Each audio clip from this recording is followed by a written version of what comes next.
How to download statement on PayPal. In this case, I'm not gonna use PayPal app. Instead of this, we're gonna use Chrome. Just log into your PayPal account and then click on these three horizontal lines in the corner. Next, activity. Open in Chrome. Don't go into your app. Next, I'm gonna use this filter. And I'm gonna choose last year. And here I got some transactions. I can simply click on it, open in Chrome, and here I can download it as PDF. But if you want a full statement for the month, go back and then click on this download icon. Click on custom. And first thing what you need to do is switch to classic view. Now choose the monthly.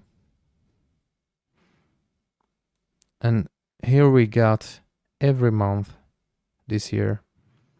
As you can see, I can download this one because I requested like 5 minutes ago.